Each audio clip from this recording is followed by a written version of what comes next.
Hey, brothers and sisters, this week, Saint Valentine's Day. No, not Valentine's Day, nor just straight Valentine's Day. Saint Valentine's Day, a Catholic saint. Who was he? What does his life, his witness, and his gory death have to do with the culture wars surrounding marriage and sexual ethics to this day? We're going to dig into that.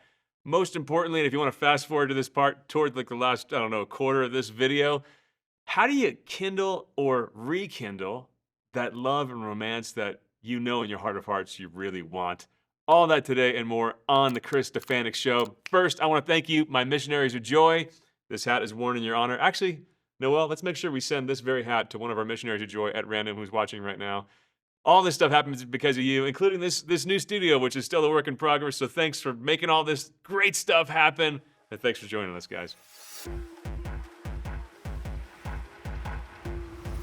Saint Valentine's story is very simple and very powerful. He lived in the 200s in Umbria, the region that Saint Francis of Assisi lived in.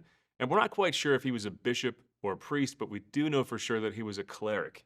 He gave his life to the Lord in service of the church and was ordained. And he lived during the reign of the Emperor Claudius II. Claudius II thankfully only reigned for about 1.5 years. He was known as Claudius the Cruel. Now, during his short reign, there was a lot of violence in the Roman Empire on the edges of the empire, either expanding it or defending it. And he was trying to get more and more men to go to the front lines to fight. But he was running into a problem. Married men who loved their wives and kids didn't want to go fight. So, his solution: outlaw engagements and outlaw marriage. No new marriages. Enter Saint Valentine into the picture. Valentine met with couples in secret and married them illegally. Now, he was eventually caught, thrown in jail, converted the jailer, and during the process of the jailer's conversion, he was seeing this evidence for Christianity. It made sense, but he's like, I need a little more. Pray for a miracle, then I'll be sure. My daughter's blind. Would you pray over my daughter? So he prayed over his daughter. She regained her sight right then and there. And as the story goes, before his death, he was mentoring this woman he healed of blindness, and he wrote her a note signed, Your Valentine. Boom. Now, because of history's tendency to become legend over time, we can't verify a lot of things about this saint story or a lot of the more ancient saint stories like we can the more recent ones. And in fact, there are 3 versions of the story of Valentine. So we're not even sure if this is one guy with 3 variants on the story or 3 saints named Valentine. But there are 2 things that we know for sure. 1, there is at least one Saint Valentine whose life and death for the Lord was celebrated from the first days of Christianity on February 14th, which is believed to be the day that he was martyred in the year 269. And you could actually go see his skull. He was beheaded, and it's preserved in a church in a basilica in Rome. How cool is that? You can go right up to this little glass case and pray in front of the skull of Saint Valentine to this day. So we know those few things about his life, that he died for the Lord and, as the story goes, to defend marriage. But number 2, the second thing we could glean from the story of Valentine is that marriage is something that's worth fighting for, and it's worth being countercultural for, and it's worth dying for. And guys, this is something that the saints have known throughout history. In fact, the first martyrdom after Jesus started his public ministry was for Jesus Christ, but it was also to defend the sanctity of marriage. It was the martyrdom of St. John the Baptist. Now, why was he killed? He made people angry. And why did he make people angry? For defending marriage. He preached publicly against Pervy McPervesterson, aka Herod, for marrying his brother's wife. And then Herod also lusted after his niece, who danced for him, and he was so overcome by lust that he promised her anything she wanted, up to half his empire. And all that she wanted was to silence that voice from the church talking about marital ethics and sexual ethics. Oh, guys, this is a story that the church and many martyrs have run into throughout the history of the church. Would you just shut up? To the point where they want to kill someone who's standing for the truth. We're going to circle back to that in a minute. But first, why is the church so insistent on ethics and rules that come from God, that come from the Bible, when it comes to marriage, to sexual ethics? I mean, is it really worth putting your head on the chopping block for, like Saint Valentine did? Okay, there's 2 reasons that the church won't budge on this stuff. Despite the fact that so many people say, look, why are you so obsessed and puritanical when it comes to sexual ethics? Shouldn't you just be caring for the poor? Okay, the first reason is this, guys, that marriage and sexual ethics, as the church teaches it, is for the poor. It's essentially a social justice issue. And the first Christians recognized this, and the first missionaries recognized this, that there is no justice or order in society where there is no definable rule around marriage and sexual ethics. And think about it, guys. People who are okay with sexual immorality and with fuzzy lines and rules and regulations when it comes to stuff like marriage, they are also okay with children being born without the commitment of parents to take care of them. I mean, you want to talk about setting people up for poverty? You should just care more about the poor. We do. That's why we have rules that enforce dad being present. You know, the number one factor for a kid growing up in poverty, one of the most leading causes of that is not having a dad in their lives. In fact, if you look in most prisons, you know, most people who are in there, it's one of the leading factors that sets someone up for a life of crime is that no dad was involved in their lives. Oh, you should just care about social justice. We do. That's why we care about sexual ethics. That's why we care about defining what family is and fighting for it and holding it up in society. But again, think about it, guys. People who think you just care about justice. Don't worry about ethics around marriage and sex. Really, are you okay with a home wrecker coming to your house, checking out your wife, checking out your husband, because they don't have any internal compass when it comes to sexual rules? You think that's okay? Me neither. Are you okay with someone taking advantage of their position of power to use someone under their authority in the workplace for pleasure? Or are you okay with men using women and reducing them to objects? Guys, the Christian concern about sexual ethics and about marriage, and the hard line we draw in the sand that you should not express with your body the language that says, I'm all yours, until you've said that with your life in a vow in front of God, in front of a church full of people. That has everything to do, not with being puritanical or hating the body. That has everything to do with love of neighbor, with protection of the weak, with preserving order in society. So this is why Christians have always made such a big deal out of it. But there's a second reason that Christians have always made such a big deal out of sexual ethics and the rules surrounding marriage, even though it might lead us to the fate of Saint Valentine or Saint John the Baptist. And this is a biggie, guys. It's because these rules come from the way a Christian relates fundamentally with reality. Listen, the fundamental posture of a person of faith, whether that person's a Christian or a Buddhist or a Jew, it's fundamentally this: the recognition of the fact that I am a creature. I'm not the creator. I'm not the maker of the universe. And I have this spiritual posture that recognizes that I find myself in a world that I didn't create, and there's a reality, a metaphysical reality bigger than me that I didn't make up, that I have to find and submit myself to and be a recipient of. You know the phrase like, you do you, find your truth. What's your truth? I'm sorry. I think that's one of the stupidest phrases that has ever been spoken. Guys, I don't get a truth. You know why? Because I'm not God. I love the joke. There's a difference between you and God. God never thinks he's you. I don't get a truth. I don't get a reality. God does, and I'm part of what he created. So let's apply that posture of receptivity to a created order that I didn't make to something like marriage. Did the church invent marriage? No. Guys, and I gotta go a step further, because some people will say, fine, it's from the Bible.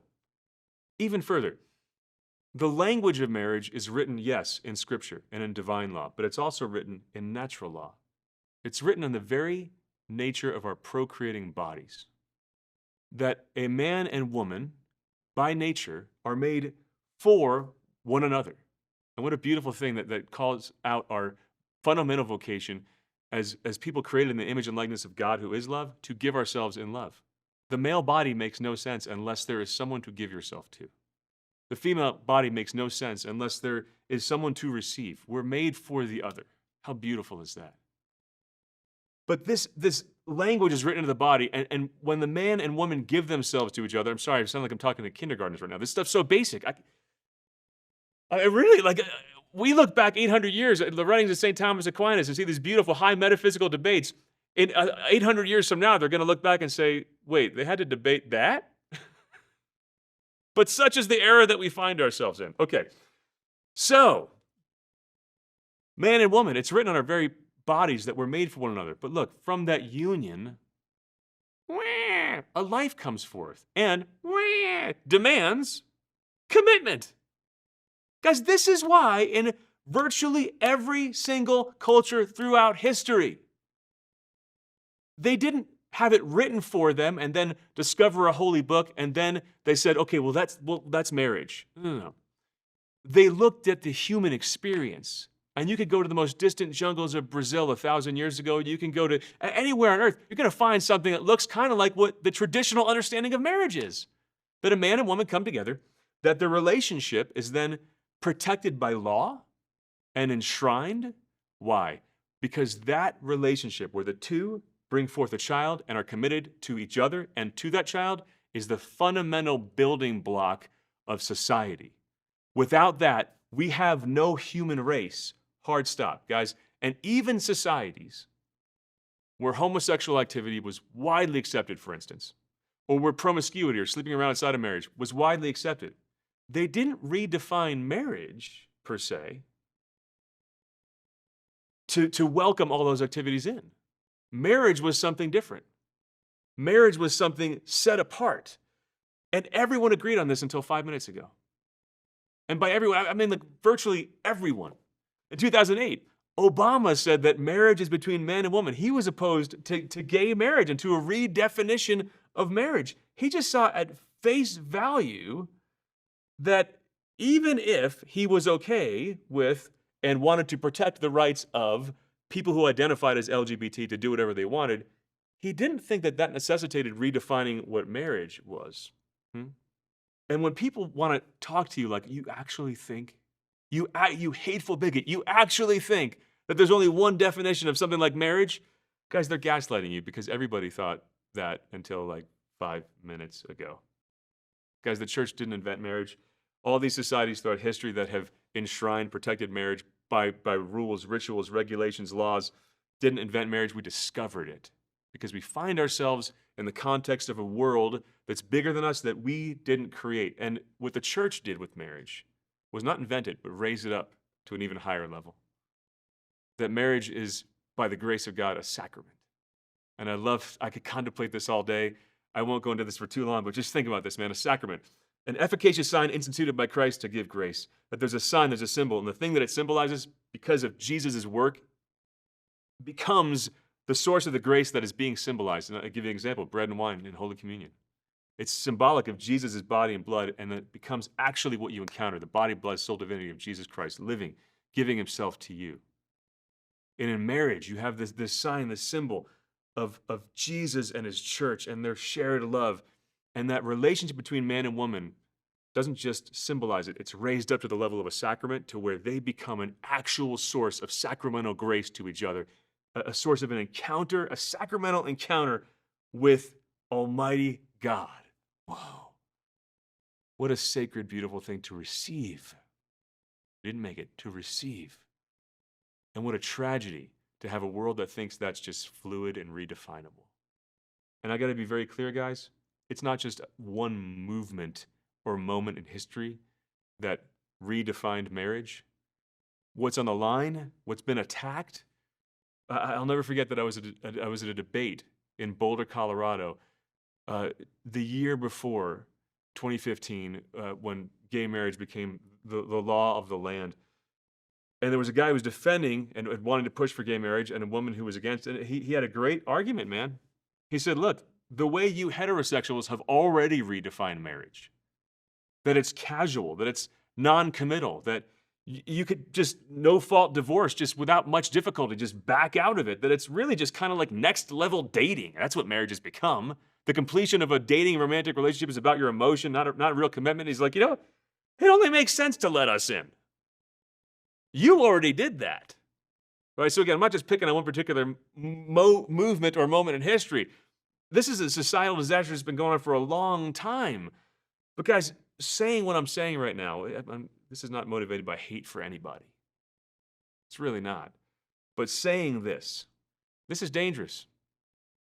It's so quickly labeled hate speech. And you'll notice if you're a good Christian, you're talking about this kind of topic in a restaurant, you're going to lower your voice. You're going to whisper this kind of thing. People are afraid to bring this up. Pope Benedict XVI talked about this. He said 100 years ago, everyone would have thought it absurd to speak of homosexual marriage. Today, whoever opposes it is socially excommunicated. The same applies to abortion and the production of human beings in a laboratory. Modern society is in the process of formulating an anti-Christian creed, and resisting it is punishable by social excommunication, and the fear of the spiritual power of the Antichrist is only too natural, and it takes the prayers of a whole diocese and church to resist it. Guys, this is what Valentine was up against. A society that was structured in a way that the cultural norm being pushed from the top down was anti-marriage.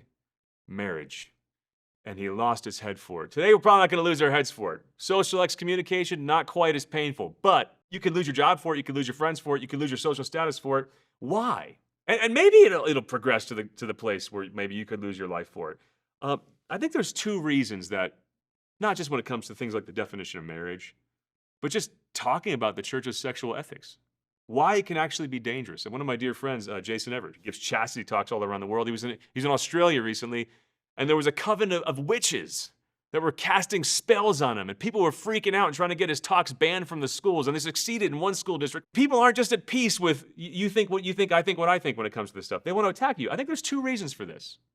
Number one, people can worship pleasure sometimes. Hedonism. Hedonism is a lifestyle. Hedonism trumps religion in the hearts and minds of many people. Hedonism is a worldview that says that the most important thing is to increase pleasure and decrease pain. Hedonism is a philosophy that's taken over so many parts of American society that when you're working, it's about you. When it comes to your money and income, it's about you. When it comes to sexual ethics, it's about what makes you feel good. When it comes to people going to counseling, I go to a great Catholic psychiatrist or counselor when I need to, but there's a lot of counselors out there where the paradigm guiding how they counsel people is all that matters is that we decrease pain for you and increase pleasure for you. That's it. And guys, I think many people have been martyred throughout the history of the church because of hedonism. Many of the early Christian martyrs, guaranteed at the end of the day, it was hedonism. If you study the scene and marriage and sexual ethics in Greece and in Rome, where many of the first Christians found themselves, guys, they weren't sexually, quote, normal, even by the most liberal standards in 2025. Temple prostitution was common. Orgies were the norm. I know there's a lot of weird people out there who want to see that normal now, but no. It was very common back then for men to sleep with their wives, but also to have a boy on the side that they would sleep with. And I'm talking about straight up pedophilia. It was a mainstream thing in a lot of these places. You know about the Spartan 300, right?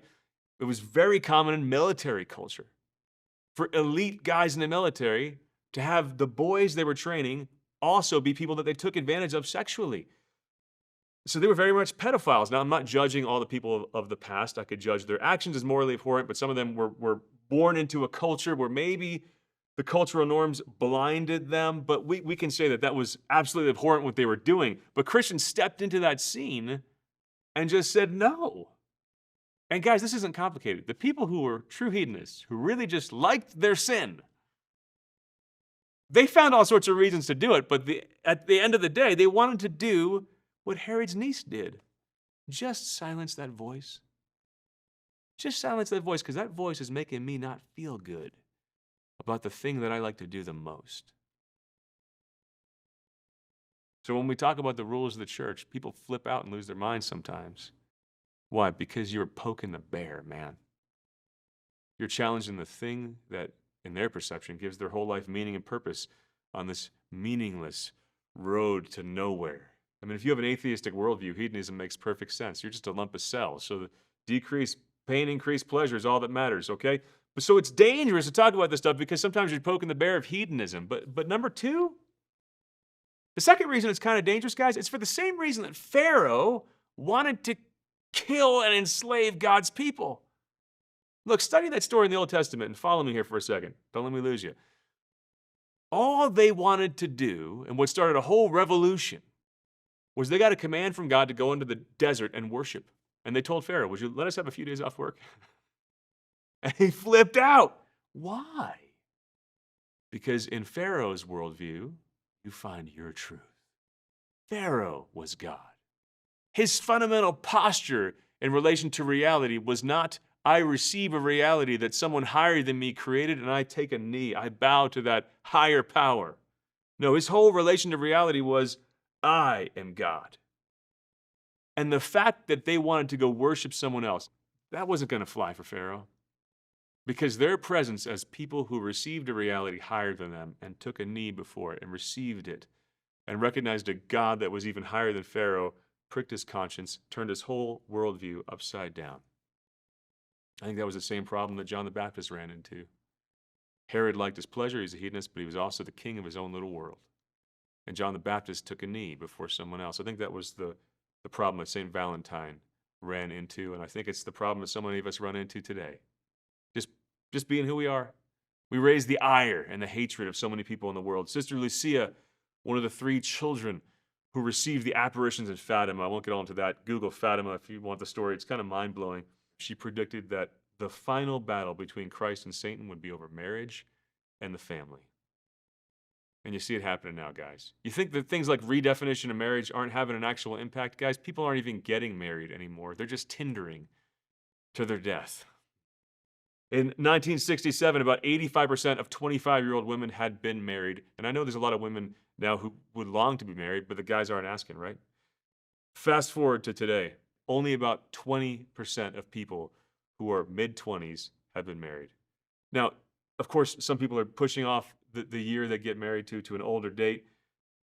But even among them, less and less people are even dreaming of getting married anymore. Only about 60% of people today, by the time they're 35, have been married. That's down from 90% in 1980. You think there's going to be no social repercussions to this? This is the fundamental building block of society. This was the thing Valentine found worth dying for. This is what builds up a culture of life, that there are families or people are cared for. Civilizations spring from this fundamental unit. Civilizations that men make spring from this fundamental unit that God made. And people aren't even interested.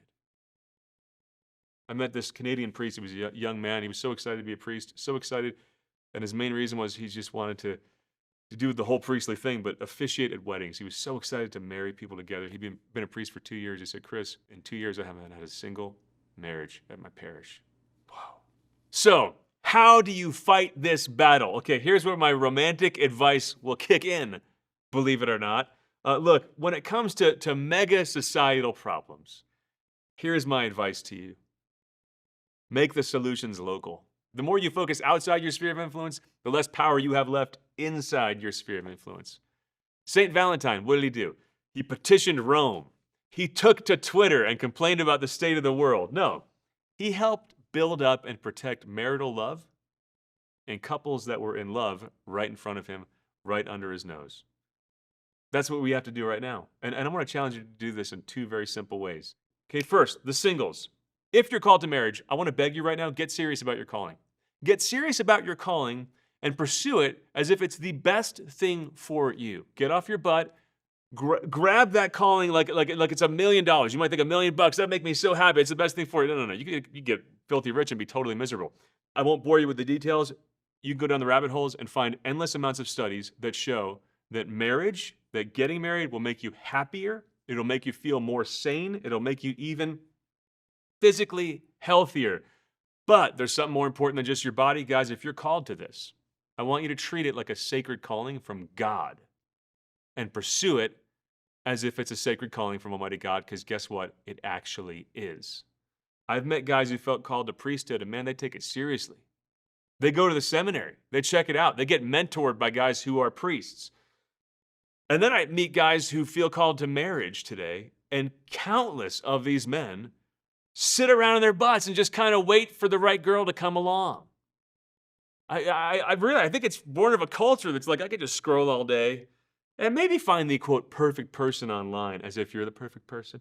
right? And so it just creates this culture of FOMO, and like I could wait along for the I don't want fear of missing out on the very perfect person, and I'll just wait for everything to be perfect to pursue the right girl, and then when I found them, I'll wait for my life to be together perfectly and all the pieces to be in place, and then I'll ask them to marry me. And then after I've asked them to marry me, then I'll wait for everything emotionally and financially to be in perfect order to then maybe have kids. Guys, that's not how it works, man. I'm 49 years old. My fifth grandchild is about to be born. I'm still trying to figure things out.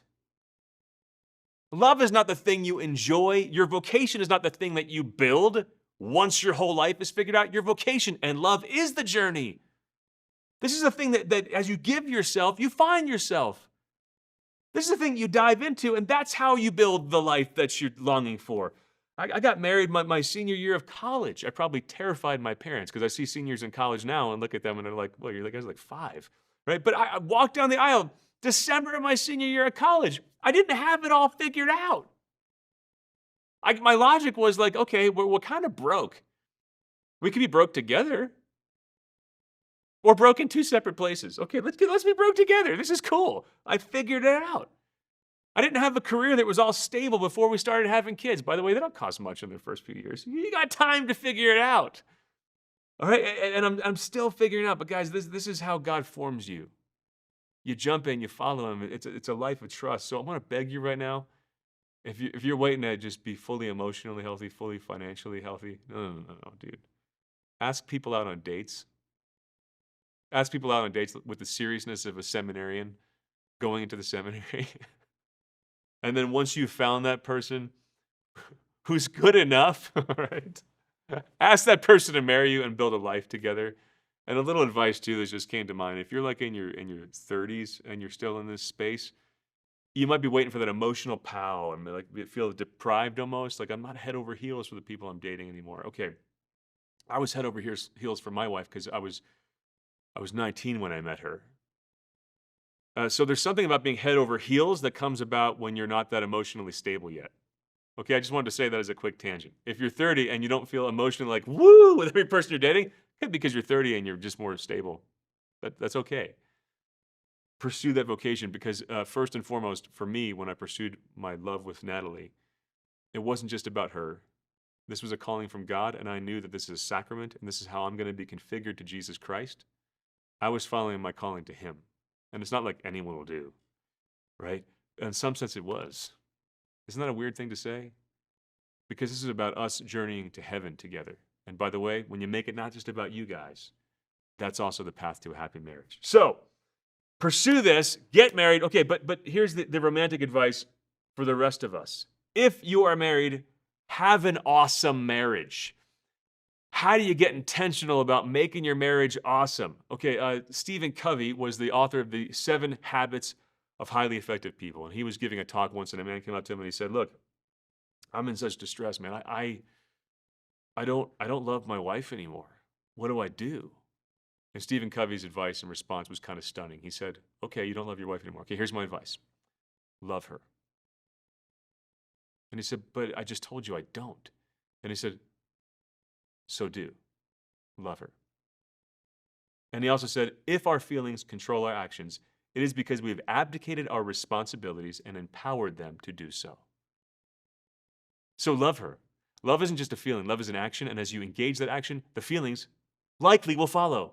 All right, so I want to give you 3 simple tips for increasing that love, for how to love in tangible ways, whether the heck you feel it or not. Number 1, have conversations and ask questions of your beloved. Even if you've been married 50 years, if things are getting kind of stale and cold, sit down and ask questions. There were social psychologists, Arthur and Elaine Aron, and they studied people and how they fell in love to see if they could simulate the experience in a lab. This is kind of mind-blowing to me. And they brought together a series of couples that had never met each other before. And they gave them 36 questions that had increasing intimacy with each question. And then had them stare each other in the eyes for 4 solid minutes in silence when they were done asking the questions. The results, at the end of 45 minutes, they felt as close to or almost as close to that person that they just met as they had to the closest person in their lives, and one of the couples got married. How cool is that? By the way, click the link below this video will actually send you the questions that they asked in that study. Very cool. You don't have to use those questions, but they might give you ideas of things to ask each other. Don't presume you know the person. Ask. Ask questions about what's going on in their life, what's going on in their heart, how they're doing, how they're feeling, and why, what they're interested in, what's driving them through the day. Get to know your beloved and be known by them. So that's number one. Number two, learn the love language of your significant other and express love in the way that they like to receive love. I got a book I want to recommend. Gary Chapman wrote a book called The 5 Love Languages. Okay, I'm going to rattle these off to you right now. You can read the whole book on it, or frankly, use your imagination with each one, because you probably know which one's your love language, or maybe your top 2 love languages, just by hearing this. Number 1, words of affirmation. So those words that just build you up and make you feel like $1,000,000. Number 2, quality time. So time spent together where you're not racing off anywhere, and well-planned time. Number 3, receiving gifts. Number 4, acts of service. My wife loves when I do the dishes, by the way. And then number 5, physical touch. So the massage, that maybe tickling the person's arm, just sitting side by side, holding hands, those little things like that. When it comes to Valentine's Day, don't just get that box of chocolates. Unless, of course, receiving gifts is the love language of your spouse. Maybe what your spouse needs is for you to come home early from work and do all the dishes and clean the whole house. Or to spend time, sure, get in the box of chocolates, but also spend time with words of affirmation. And just say, look, I wrote down these 15 things that I love about you. The way you express love and romance and enkindle the fire with your beloved should fit the way they like being loved and the way they're hardwired to receive love. So that's number 2. Number 1, have conversations and ask questions. Number 2, learn to speak the love language of your significant other. And number 3, is a big challenge, and this is a pillar for my marriage. Be absolutely 100% devoted to date nights. Guys, there's a couple things that we don't fudge on in our married and family life. Number 1, we go to church every Sunday. And number 2, here's the church commitment. Number 2 is just right about here. It's not that far below it. We will have a date night every single week. And by date night, I mean we will kick the kids away. It is sacred time. We will not work. We will do something that's just fun. Or we'll be romantic. Or whatever it is, but it's us time, right? You need that. You 100% absolutely need that. You not only also need that in hard times in your marriage, you especially need that in hard times in your marriage. We've had times in our marriage where we barely wanted to look at each other because we were fighting about something. So you know what date night was? We kicked the kids away, put a show on the TV, and we would make sure that we were just touching, our arms or forearms were touching side by side as we sat next to each other on the couch. Didn't necessarily want to touch each other in that moment because we had a hard time about something we're dealing with. But guys, we were still devoted to those date nights. Just like I go to church on Sunday when I don't necessarily feel like it. Husbands, love your wives as Christ loved the church, and he gave himself up for her. You know what I love about this, guys? We think about that and we think, the crucifixion, the crowning with thorns, the carrying the cross, the dying and gruesome and difficult death. But something that's often overlooked, you know how Jesus loved the church? You know how God loves his people? He pursued us. In fact, the whole Bible is a story of God's intentional, energetic pursuit of his beloved, of you and of me.